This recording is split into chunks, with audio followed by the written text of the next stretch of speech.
welcome to the Everyday Alchemist podcast, where we aim to remind you every day how powerful you really are. We are born alchemists and we can create any miracles in our lives that we want. So today's episode is just about that. We have a very special guest joining us all the way from Brisbane. She is incredible and she has overcome a really tough situation in her life where she was diagnosed with cancer. Shoba is here to share her journey with us and to empower us to find our own strength to overcome our own challenges. Hi, Shoba. Welcome to our podcast. Hi, Neelam. How are you? Good, thank you. A little bit emotional, I got to be honest, because we started talking before recording, and I am a little bit emotional because we just did a prayer, and I just felt an overwhelming presence of God and his angels around me. So when this happens, it just really, I do get quite emotional. So that's why we had to restart recording because it's never happened to me. So I just want to say your energy is so powerful. Your energy is so beautiful. And we are totally here supported by God and his angels. So yeah, so just excuse me because I'm not usually like this, but I am it's just a very beautiful energy to be in. And I know this is going to help a lot of people. Yeah, So thank you definitely. for being here. Thank you for being brave enough to share your story because I know it's not easy for being, vulnerable in front of the world. So Mhm. I just want to say thank you for being here and giving me the chance to, sit down with you and interview you. We've been meaning to do this for a while now. I actually met you last year at my best friend's event that she hosted for breast cancer awareness, and you were there as a guest speaker to say your testimony, how you overcame cancer, and just share your journey with us. And Mhm. I have to say, my sister and I were both so emotional. I don't know if you saw, but we had tears coming down because for me, I felt every word you were saying because you were being so brave, and I could tell your words were coming out and you were like composing yourself. You didn't want to lose your cool, and I can see you've got such a kind heart and you do want to share your story to bring hope to other people. Mhm. And I remember my sister and we said we have to go talk to her. So when you came back, when we sat down and people were getting up to get refreshments, my sister and I we went up and spoke to you, gave you a hug because we just felt like that was just so brave of you to do that. So thank you for Mhm. doing that. And Oh, I'm so glad I went to that event because we made this big connection and we've been friends mhm. over Facebook for a year. We've been wanting to do this and it just didn't work out with time and stuff. But I do know that everything happens in the most perfect timing, in divine Yes. timing. So I know there's a reason why we're doing this today. Mhm. Yeah. So I just want, firstly, if we could if you can take us to the beginning of your journey, so what led up to you finding out you had cancer, and then you just take it from there, wherever you want to start from. Yeah, sure. Okay, I was diagnosed with endometrial cancer, and this was in 2022. And I, how I was diagnosed is for I'm just going to go back a little bit. 2009, I had a little operation to take out some polyps that had grown in the lining of the stomach. I mean, of the uterus. Sorry. And while I got 2009, and after that operation, it was just a minor operation that took it out and cleaned it out and everything. Minor operation. I went back home, and throughout 2009 is a long time ago. After that, yeah, in 2022, uh, through those years, I had bled quite badly. Mm-hmm. This when I say this, and I'm sorry, I'm just being quite open and Thanks. upfront. Yeah, because when I say bleeding, I would have blood clots the size of my fist. You know that, and I never thought. I thought it's natural. I knew my body was sick. Sometimes I needed to rest. I needed to how do I say it? I needed to take a step back, but then I'd get back up because I had children. I had to feed them. I had to work. I Mm-hmm. had to provide money. When you're sort of alone doing all this as well, it's not easy. So come on to 2022, I I found it very hard to breathe, and what happened is my lungs. I felt it. I couldn't breathe. I was gasping for air, and I thought, oh, what is this? I had been prior to that. I've been bleeding for 3 months, around 3 months. Well, It won't be every day. It could be on and off. So it could stop for 2 days, then just come rushing back. And so bad as I was driving to work, and I had and I thought, I woke up and I said to my friend, I said, oh, my chest, it's actually quite tight. It feels quite tight. And she said, oh, do you think you need to see a doctor? And I said, no, no, I should be fine. I drove to work, and because I had been bleeding, my bleeding had been so bad that I had wet the bottom part of my pants in the car. It just okay. through blood, and I lost consciousness a bit on the motorway, and I was slipping to the side. I still got to work. I still got to work in Manukau, from West Auckland to Manukau. And a lot of people, when I looked up, when I lost consciousness, when I looked up, I saw a lot of cars backed off on the motorway. So I Mhm. was like, oh wow, and I still parked up on the side for about 10 minutes, and I said, no, God, I've got this. Angels, God, so help me, guides, help me get to. I got to work. I didn't get out of the car, but I rang my boss and I said, can you come out? And she said, she did. And I said, listen, I'm sick. I've just got, she goes, do you want me to call an ambulance? I said, no, I've bled through. I need to. I went, somehow I drove back, the strength to drive back all the way to West Auckland.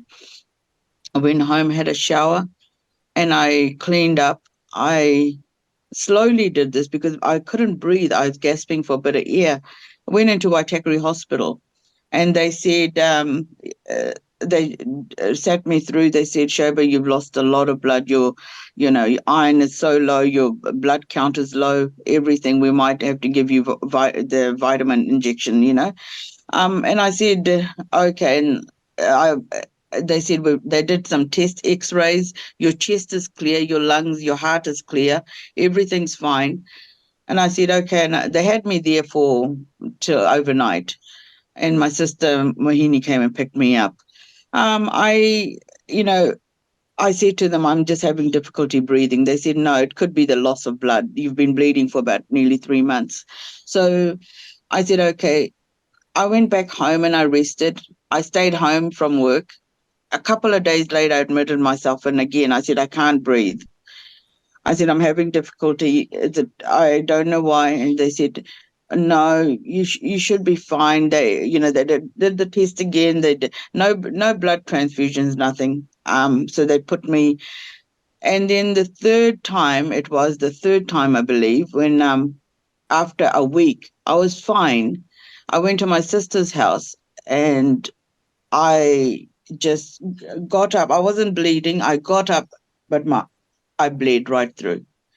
Wow. I Yeah, and I went into the bathroom, and she took photos of the blood clots, the size. This is your signs of endometrial cancer. But the first signs of endometrial cancer is tumors on your lungs, and it's about to affect your lungs and not breathe. I don't know why. I've had it for since 2000. I'll explain to you how long I've had it soon. But Mhm. I just, yeah, so I ended up in the hospital again, where the doctor ran some tests this time and said, okay, she'd been in for over 2 weeks. She's come in. This is the third time.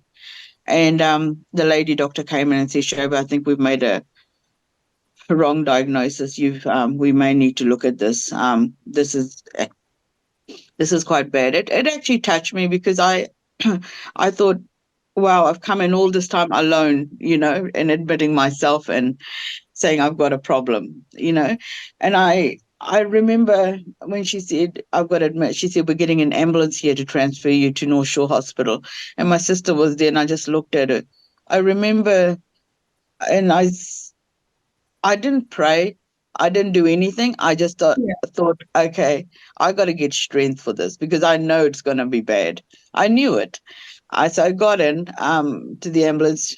She followed in her car, and I went to not Middleborough, North Shore Hospital, and they ran some tests where, I was going in and out of consciousness at a certain time as well, where there was about 4 doctors, 3 nurses, all with their hands everywhere, and they said, right, the blood transfusion was on. I was getting a blood transfusion.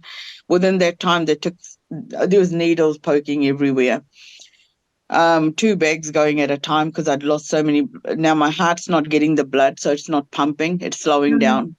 They had mhm, the jump start there, ready to jump start me. It's traumatic. Only when you've gone through it, you know what it feels like. And when you got a sister sitting there praying, that that touched me. So y- yeah. So I basically from there they took me in. They set me on a chair. They swung me quite high, and they ran some tests down there within that area. And Dr. Richard came in early in the morning. Well, I managed to just pray and get myself out of it. But Richard, the gynecologist, and he said, Shoba, I can't fully diagnose you, but I believe you have cancer. wow. And all it reminded me then is my mum had passed away from cervical cancer. And I said, okay. He said, listen, I have to do a hysteroscopy. And so I went back home a day within my sister. I was very weak, but I always have a lot of strength. I don't know where it comes from, but bel- that'll come later on. I'll tell you, But I went home with her, and a week later I got called into Waitakere Hospital. They were going to do a hysteroscopy, and they did that. And Richard said he'll get back to me within a week, as soon as he can. After they've got to go through, and there's a team that has to look at it. Mhm. And I said okay. You mean And like he look at the test that they've done to get the yeah, results? or Okay. to not only the test, the surgery they did. A hysteroscopy is a Yeah. small surgery, Yeah. and this is to diagnose it. And so when he rang me the day I was diagnosed with cancer, he rang me early in the morning. It must have been about 7:30 or so, and I had been fretting, as you can understand. You are worried. And he rang me and he said, Sho- Shoba, can we speak? And I said, yes, Richard. And he goes, how are you? And I said, I'm good. He said, Shoba, I've got some good and I've got some bad news. At that time, my sister went on her toilet break, bathroom break. And I said to her, I was just hoping I just said, come here. I just need you. And she Yeah. came and she sat by me and I said, and the doctor said, Richard said, he goes, Shoba, he said, I've got the good news and I've bad news. Which one would you like? And I said, what's the bad news? Mm. And he said, the bad news is you have cancer. And I said, okay. So he allowed me to breathe, gave me that time he said, but I've got a good news, Shoba. And he said, there was 4 of us sitting at a table today discussing you. And we were all quite baffled. You would have had cancer for 11 years, we would Wow. say.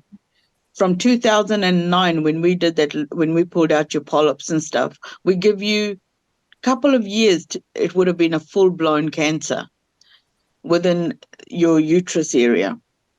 And he said, you've, that the good news is though, it's sitting below stage 1. Wow. 11 years and below stage 1. He goes, your body must be quite a miracle. He said, tell me, do you believe in being a good person or do you believe in God? I'm getting And chills as you're saying. I said, I believe in God. I said, and therefore I believe in being a good person. But Richard, I've always believed in being kind. I believe in being good. He said, well, he said it, this may have just pulled you off. He said, we can't believe it. He said the 4 of us sat there quite baffled as to you would have had full blown cancer from 2011 coming up to, and he said, and sitting below stage one, what was your body doing? And I Mhm. told him, I said, literally, I had a lot of blood clot. My body would push it out, and I would pray. I I prayed. Not only I know God is there always, but I also believe these angels, these guides. They're people that you don't know, and and while God is there, and I pray, wholeheartedly to Him. This is what I, and anyway, he just said, and that conversation made me feel like we cried. We held each other and cried, my sister and me, and you know, I I think from there he said we're going to have to do a operation within a month. So in June, I was rushed in to the hospital, North Shore Hospital, and God, the loveliest of people, Mhm. nurses and doctors, and they had explained to me that what they're going. But I was relaxed. The weird thing is, I have anxiety, and I have a lot of fear and about even laying flat.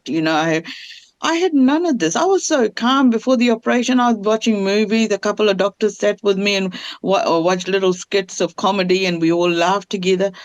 I went in and they did the surgery. It took about 4 hours, and they had cut it a wider and they'd stitched it all up. And I just remember when I went in, the shock, maybe that there were so many people in the room, all to assigned to certain areas. And there was the loveliest, as I said, God bless them. They're the loveliest people. And I do remember getting an injection. It was like an epidural, if you've ever had one, in my back, but it was painful, right in the bone because they had to numb everything before they cut. So, and I looked at the nurse who was holding my hand while they did and I had tears. And I think that the first thing you think about is your child. You know, you think, wow, I have a child, and I see, and all I remember saying is, God, whatever happens, make sure my baby's okay. So, but that was okay. After the surgery, I had Richard came along, a sharp push to wake me up, and he he basically said, "Shoba, the operation went really well," and because there was woman nurses, a lot, doctors as well, sorry, gynecologists and that, and he said everything. I mean, and the female doctor came along. She said, "Shoba, everything's gone well. We're going to put you in your ward." And Mhm. yeah, so they put me up to a ward, and I couldn't feel my legs, and I had a catheter bag, and it was 5:30 in the morning, 5 o'clock, and I rang the bell, and I said to the nurse, I want to walk. And she said, no, no, it's too early. You've just come out at, 7 o'clock from your surgery. It's too early for you to walk. And she said, you may want to rest. I said, no, I want to walk. Help So you me, had to please. walk out to get up and go. Yeah, I just had to, because I've always been strong, and I've Yeah. always had the strength. So she said, okay. She put my belt around me. I held onto the walker, and she Yeah. stood me up. And I walked around the nurses' station slowly, and I came back to the room, and as I came back, I sat down. I was in pain. I cried in pain, um, and I fell asleep. I know the doctor came around. She said, "Well, Shoba, you walked." And I said, she goes, we've hardly seen this, someone actually wanting to walk. And I said, yeah, I said, I just can't stay lying down. I can't stay Mhm. still. And Yeah. I had to walk. She says, Shoba, everything, we're going to run some tests and so on. And how are you feeling? I said, I'm in pain. Yeah. So they gave me a stronger dose and so on. And from there, I think within 4 days, I had a little bit of a viral infection, just a cough and so on. So it was, and she said to me, they released me after 4 days to go back home, and I did. I went back home, but that's how I was diagnosed. So it was there for 11 years. It's I'm just blown yeah, away. 11 years and to be under stage one. Um, That's incredible. I mean, if that's not a miracle, what is? And how much do you love Richard? I mean, I'm like falling in love with Richard. I mean, he sounds incredible to have that kind of Bless. doctor that is so open to ask you, do you believe in God? Like, I mean, that's amazing. I feel like the right people were put in your path to help you. I always believe that God is He's always putting earth angels around you. And I feel like as you're talking, with your sister being there, with Richard being your doctor, and your nurses being incredible with you, and the peace that you describe, I've experienced that peace as well with Nishaya when she's gone into the hospital.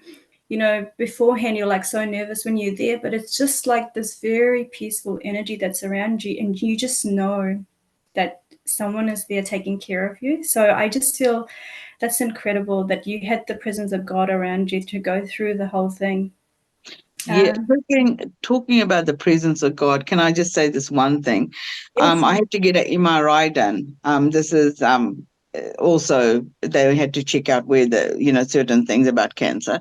I had to get it. It's the first time I've gone in that machine, and mhm, I hadn't slept because I was going to go into that machine. yeah. And Is it the I one they kind of put you like you're lying down and you go through the tunnel kind of thing? Yeah, yes, Yeah. it was a tunnel, and because I'm short, so I go in further, and it's like a coffin box, and I was fretting about it. I was like, "Oh no, Lord," you know. So I went in when I went to get my MRI done. I had to be pulled out like I think 3 times. Yeah, I because I said I'm going to get anxiety. I can't do this. This is before my operation, and I said I Yeah. can't do this. I said, I'm just, and they said, and because the doctor it was so early in the morning, the doctor hadn't come who can give you an injection to relax you. And I was like, where's that doctor? I was like, where are they? I'd rather be asleep than go in that machine like that. But I said, can I just have a few moments to the couple of nurses? And they did. They left me alone for a couple of moments. And I prayed. I prayed. I said, God, I'm scared. I I can't go in that machine. But I need you now. I need your angels, thy Holy Spirit. I need it now to help me. Anyway, so the ladies came back in, they put an eye mask on and they're talking away. While they're talking, everything's just going in one ear and out the other because I'm still going, okay, I'm praying while they're doing that. So I went into the machine and of course, I've got an eye patch on, so my eyes are closed because it's right above you, the lid. Yeah. And I remember this light, this bright yellow light. And it started from my left hand side. And I was like, I know I've gone in, but there's this light that's shining through. And and then it moved. As it moved, I felt sleepy. And Oh, I was like, but I'm going to say to you what else I saw. I saw what looked like a lot of brown robed men. But you can tell they were men, not women, men. But you couldn't see their face, but you can tell this outline of it, robes. There's a lot of them. And I say this all the time and couldn't care who believes me or not, but I'm going to be honest. And they were all looking at this light, and their face was all facing this light that had just moved to my right side. mm, And I saw that, and then I was quite happy and relaxed, and I was in such a dozed off mood that I answered their questions to breathe in, breathe out, but I was so relaxed that they left me in there for 20 minutes after, and I was still relaxed, and I was like, probably. um, I'll never forget that. So that made me think, what is this light? Yeah, Yeah. but I know it was God. It Yeah. was God. Yeah. When you ask and you pray with such, so like from the pureness of your heart, God comes. Like for me, when I was little, and even before Nishaya's journey started, I used to pray, but I think I prayed for the sake of praying. Like, my prayer changed after having Nishaya. That's when I realized the power in prayer.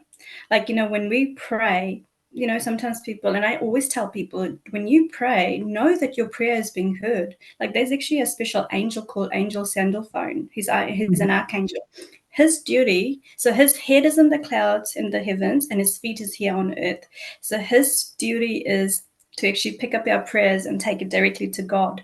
So I have no doubt that they brought the God, you saw God's light, and that was like a diversion for you to, get you through that process. So that's incredible that you actually got to see the light of God. It's Yeah. amazing. It's amazing. Yeah. So, can we just go there now? I was going to go there later, but how was your relationship with God prior to having going through cancer, and how is your relationship with Him now? Has anything shifted in the way you Yes. pray and your beliefs? Yeah. Yes.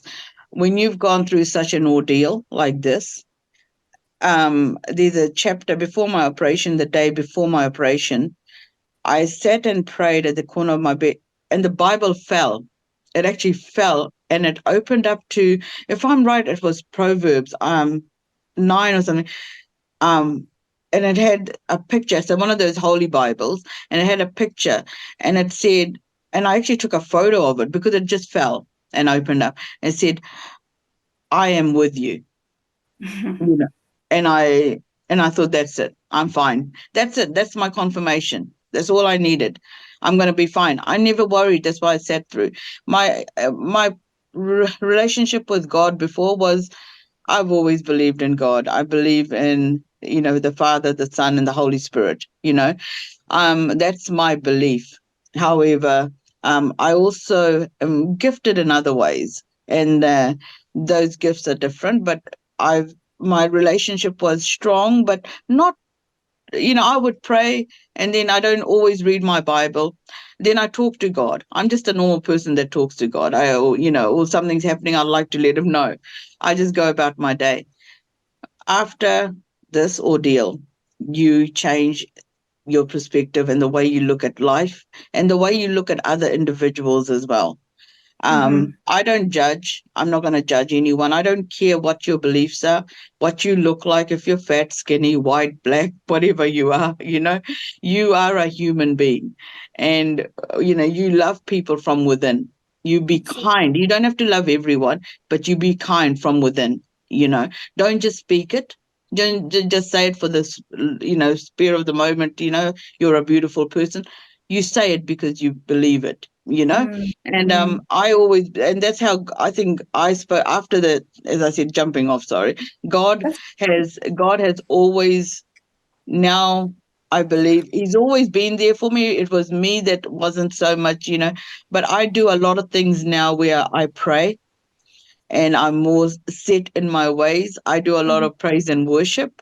I'm good at singing, although poor God, He has to listen to my singing.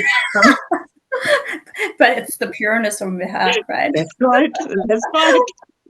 I always say it. I'm sure you sound fine. But I do like that. I enjoy that, and I pray over people. I do it for myself. I'll sit and I'll pray. So that, yes, it has changed. I'm more in depth with, I want to learn a lot of things about God, and I Mm-hmm. learn, and I believe in, as I said, what I believe in. Everyone has their own belief, and I respect you. You know, That's it. Yeah. yeah. But yeah. So that's my relationship now. Okay. You mentioned having gifts, and I know me and you have spoken off air a little bit. So maybe Yeah. if we can just go back there, just for the sake of our audience getting to know you a little bit better, can you maybe Yeah. share some of the gifts, as much as you're comfortable sharing with us, how that sort of started? When did you sort of start realizing, hey, actually, I probably do see or hear a little bit more than the average human? Was there something like a pivotal moment in your life that happened, or you just remember being like this? Yeah, I just remember being like this. There was no moments. It's just grown within. I have what, and I'm being honest here, is with a gift to see and a gift to hear, smell. I never knew all this, but it's just a gift. And certain smells, certain things will happen. I grew up, as growing up, you just experience this through what you experience in life. And it just came along. I didn't know what these things were. It's the most, and I'll just say this. There was a person, a girl, I'm not going to take names, but I'm just going to say this. I used to work for a company. And at that time, the New Zealand Herald was a big piece of paper, Mm-hmm. and they used to have it. And this girl had passed away. I used to see other things prior, but this is one that actually got me like, whoa. This girl had passed away down the line in New Zealand, and it was in Featherston. And I remember I got that paper, and when I went to work, I went, oh, I'm going to grab the paper, and I said, when I go home tonight, I finish at 9. I'm going to take this and pray for that girl. And so I got home. I made my salad to eat. I put the paper on the floor because it's so big, and I sat on the floor. And then after eating, I was looking at other things. After eating, her photo was A4 photo on the paper, missing. Mm-hmm. Um, and I said, oh, and then I slept on the floor on my stomach as I looked at her photo. And I Yeah. put my hand on her photo and I said, I will pray for you that you are found and you're returned to your mum and dad with love. And I don't know what else I said. Must have been. And then I heard the paper crunch. I'm gonna say, this Sorry. sounds stupid. Yeah, All right. but the paper crunch, and what I saw is 2 feet on the paper standing up. I'm lying on my stomach, and her feet were covered in a watery mud type of thing with the little straws on it. And I remember looking at the feet, and as I looked up, because I'm lying down, as I looked right up, she said to me, "What are you praying for me? Why? No, why are you praying for me? I'm dead." Wow. And I said, "You're dead." I said, "Who killed you?" She said, "My stepfather." Oh my God. And then she started showing me where she was. Like it was a swampy, grassy area. It was wet. It was real swampy type, but she was there, her body.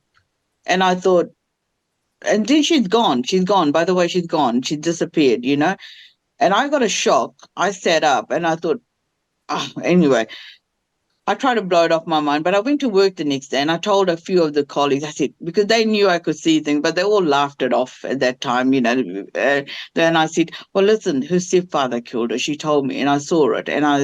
You know, um, and they were like, no, sure. And then the third day happened. I think nothing was found. Fourth day, her body was found in where the army used to train. So it's muddy and they've been running Mm-hmm. through those, yeah, and it's watery mud. They found her body Oh and my her stepfather was arrested. And and I remember my HR came to me and she goes, Shoba, what were you saying? And I God. said, yeah, and I said, I told you guys. Yeah.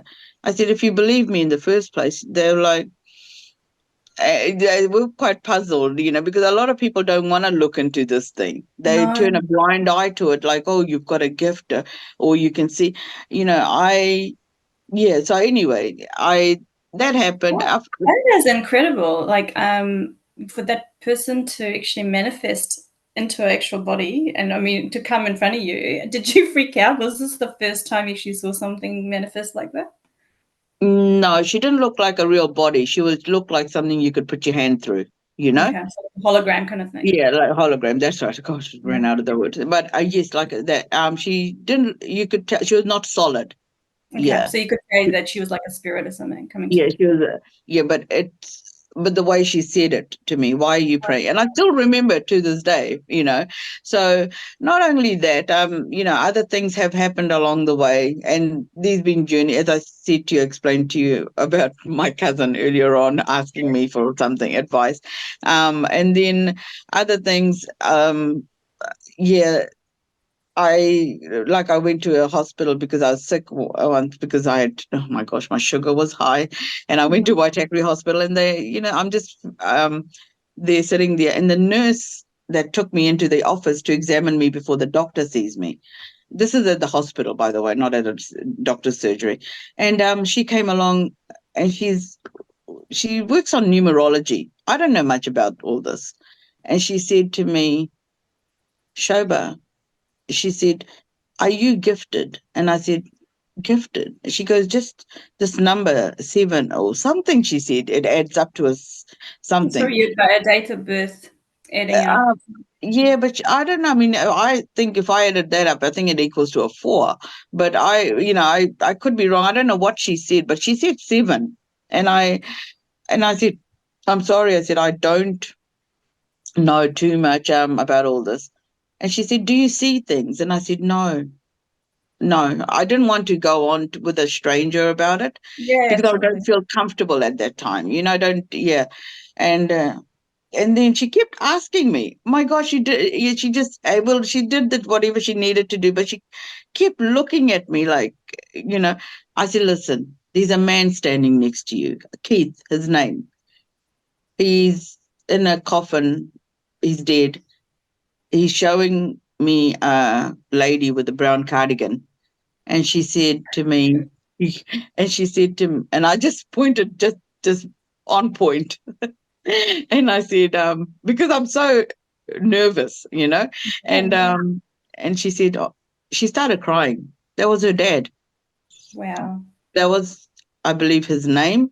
The brown cardigan was given to her by her mother after he died. That was his cardigan. Um, Yeah, but he looked at peace. He was so handsome do man. you often have spirits coming through? Or Uh, are you sort of at the stage where you're sort of blocking it off as much as you can? yeah, you're right. You are right. I do block a lot off. But no. Sometimes when I go into a house or I'll go somewhere, I see something that's not right. First of all, it's a feeling. Sometimes I don't see things straight away, even on people. And when I'm talking about spirits, I don't. Yeah, they are what I'd say probably a ghost or spirit. But I don't see them as a ghost or anything. I see them as No. a yeah, just as a normal person or a figure. Some things you don't see which are not nice, and Yeah. yeah, and you can't see them sometimes, but they're there, and you keep staring at a place, and Yeah, they it's won't a it's a show. feeling. Yeah, it's a feeling more Yeah, than anything, and they do the dark spirits will try and hide, but it's yeah, such a like, if you're quite open, you can feel a lot of things, and, yes, everything that you're talking about, it's actually a gift, like clairaudience, clairvoyance, clairsentience is when you can feel things, when you can hear stuff, so this is all legit stuff that we all are born with.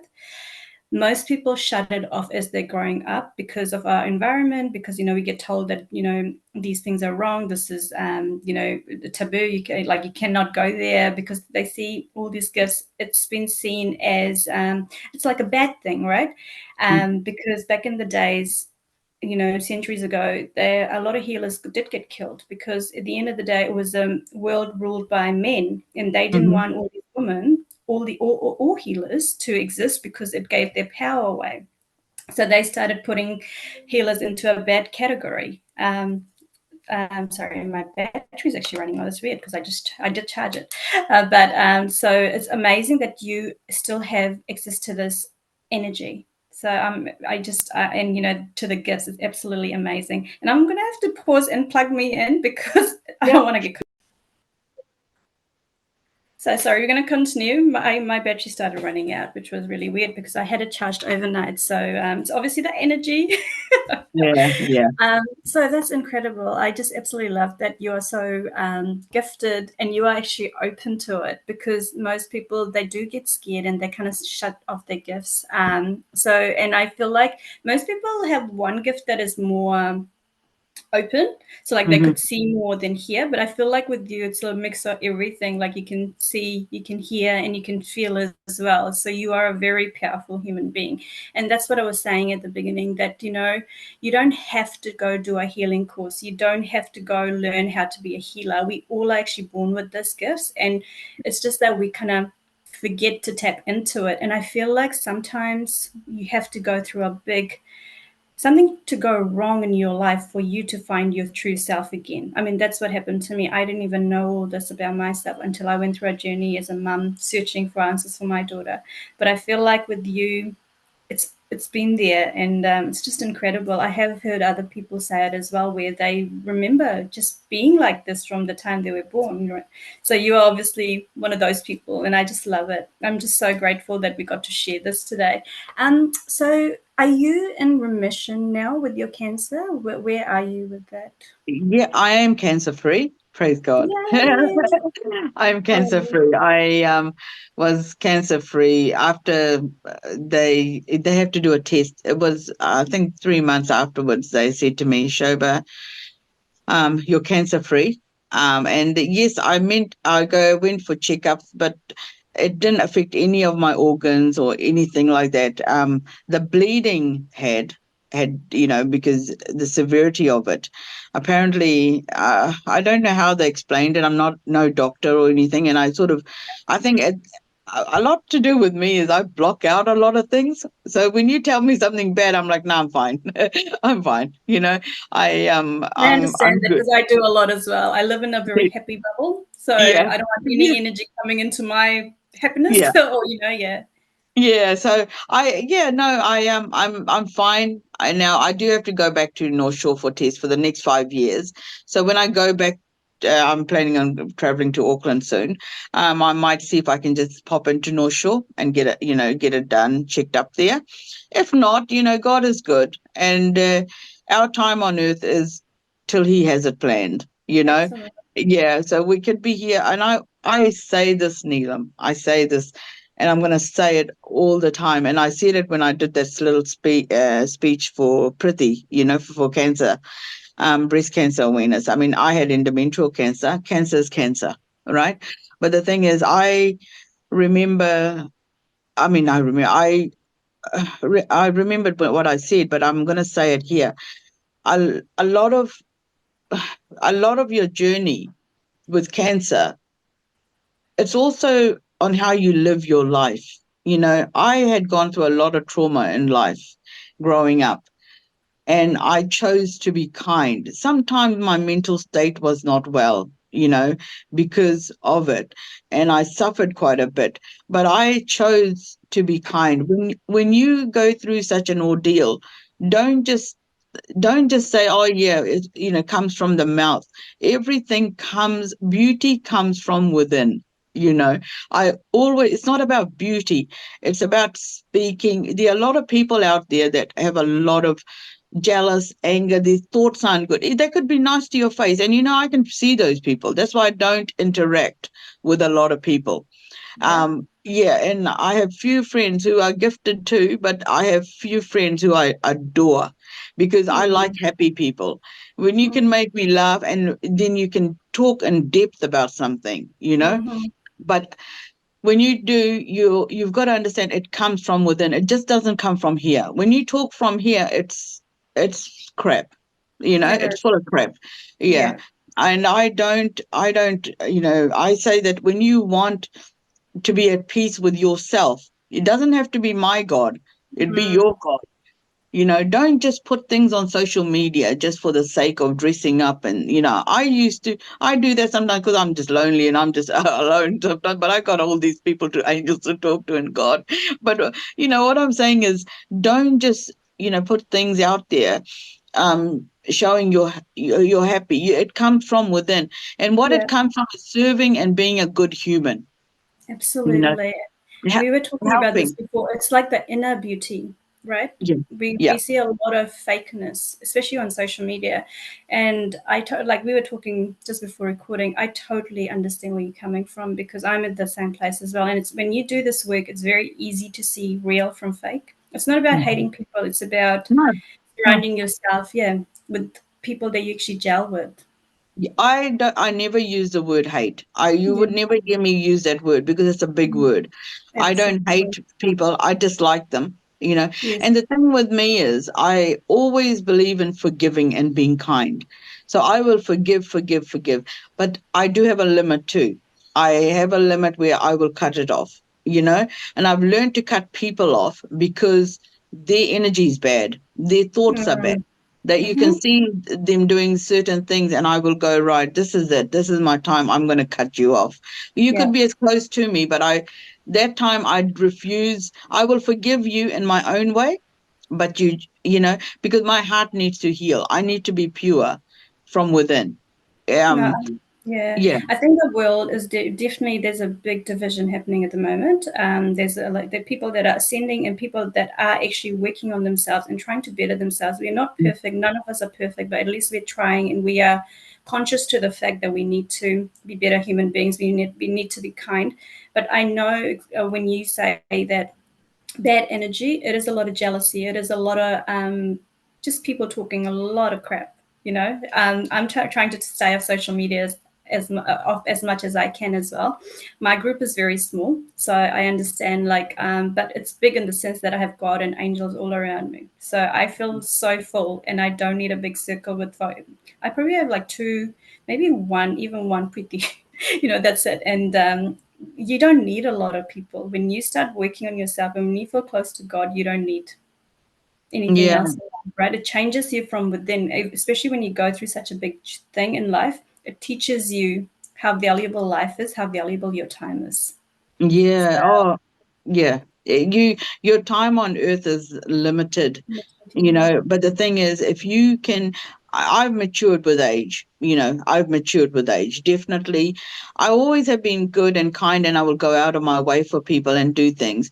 But the thing is, now with my thinking and mentality, and the way I look at things, I've matured. I will still cook food enough to feed four people. So what I do when I live here, I'm alone. I feed the boys downstairs, and I help out, and that's my way of love. Because if you can sit around a table and you eat food and you enjoy that, and food brings people together. It shows mm-hmm, love, you know, and so that's I promoted that, saying, share some food. I would share it, make something extra, do something kind along the way in your journey. There's some old people, speak kindness, like speak it from your heart. Nothing needs to come from here, because why be fake and pretend you've got all this, and money and wealth, you take nothing with you. you know you take nothing with you. I don't want people at my funeral saying she had 5 houses and 6 cars and she was a beautiful person, mm, got her nails done. No, never. I want someone there to say, she was kind, she helped us, she was kind, she spoke to us. So I'm always about that. I don't, I really, it's not that I don't care. I don't take, nowadays, I don't involve myself with people that are not of the same kind, a yeah. lot. Yeah, I choose kind people and people that can love you and not judge you, going, oh, behind your back or face on, yeah. So when I'm caught up with those sort of people, my energy is all over the place. Yeah, absolutely. Energy is so huge. People underestimate how powerful your energy is. When your body starts rejecting something, that's your energy.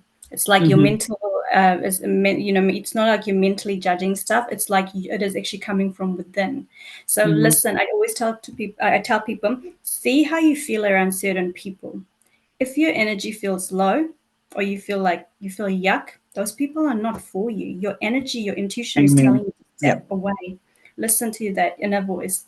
Um, yeah, I mean, this has been an amazing conversation. I know we're going over time now, so just anything else you'd like to add, or if someone is going through cancer, or a family member is going through a journey of cancer, is there any last words you want to tell them to give them hope? Yeah, pray. Prayer works. Prayer works because there's someone listening, you know. Amen, Pray. sister. Yeah, pray. And, believe it in your heart, I'm well. Every time I walked to the hospital to have my meeting for cancer, I dressed up and didn't want to look sick because I had it for 11 years without knowing. I was doing fine. I had the Absolutely. occasional hiccups. I was fine. But the thing is, you know, pray. And also, as I say it, and I'll reiterate it, be kind, be a good human being. Be a good human being. We lack this in this world. Um, but all I say is pray. Have a good bunch of people that will support you, you know. Some will just be there for the sake of it because that's a duty to them, you know. But excuse me. But have a good bunch of people that will support you. I had people deliver groceries. I had my sisters from Hamilton. I hats off to them. I had my sister here, Mohini. I had someone deliver groceries, and I was thinking, where did this whole bunch of groceries from Countdown come from? Who's doing this? And it was Scott, this guy that I'd worked with in Mobile, and him and his wife sent groceries, like, oh my God, 6, 7 bags of groceries. And even though, some things I didn't eat, I appreciated it. Oh my Lord, the thoughtfulness. And I see, and when I saw the name, and I rang Scott and I said, Scott, on Facebook Messenger, and I said, why did you send me groceries? And he said, Shoba, remember the time when I worked at Mobile and I was very sick and I used to cough and I couldn't stop? And I said, yes. And he said, Shoba, you're my only friend that used to come and pat my back and say, you'll be Oh, fine, Scott. You'll be fine. You've got this. It's okay. Do you need water? And people would tell him, stop coughing, and all this. He'd have fits of cough. And I looked at them like, oh, I'm going to wring my hands around your throat. mm, But mm, I thought these people are so cruel. They don't realize that this is he's a big guy, a big American guy, and mm. yeah, and for him to do that, I just thought, wow, he said you were my only friend who supported me, So and imagine how little moments stay with people. You don't have to go out like we were saying, me and you were talking, go donate a lot of money to anyone to become, it's the little moments, checking in with your friends, going, are you okay? Do you need help? Like, it's the little moments. And I was telling you in my journey, I can quite honestly say to you, I can count the number of people that have reached out to me to ask about my daughter. And but that's okay because it makes me a better person because I can see where I am in life, and I'm very happy because it shows you where people are, who your people are. So it is all about learning. I think this is probably a really good place. I mean, me and you could sit here and keep yeah, chatting, but I oh know we have yes, to end. So thank you so much for being here. Thank you for being brave enough to share your journey with us and not caring what people are going to say or think, because you know what? You are going to bring hope and hope to the people that need to hear it. So yeah, I that's my prayer that the people that need to see this video will see it. And yeah. thank you again for being you, and thank you for sharing yourself with us today. Oh, I and appreciate it. I'd like to take this opportunity and say thank you, Neelam. You're a great human. I don't see you from the outer. I've seen you from, I think it's your soul I connect with. And I think, I've always liked you. I don't know why you just clicked and I adored you. I thought, my God, this girl, I'm not going to, I'm boasting or anything, but this is just me saying thank you. You know, um, you don't realize you're doing such a great job as well, getting stuff out there and helping people as well that are in need. So, no, I appreciate this also. I'm grateful that you allowed me this opportunity to come here and to speak openly, you know. So, thank you. And thank you to everyone who listens. Bless you all. Oh, you're just so lovely. I love you. Thank you for being here. And thank you, Okay. everyone, for joining us today. And if you guys do need support, I will leave Shoba's details, or you can get in touch with me and I'll pass you Shoba's details. Yep. Shoba and I will talk off air about this. But we are here to support you. If you need anything, Shoba and I will be here to help you all. So look after yourself, everyone, and believe it that, anything and everything is possible. Just believe it. Love you Yeah. guys. Take care. Yeah. Bye.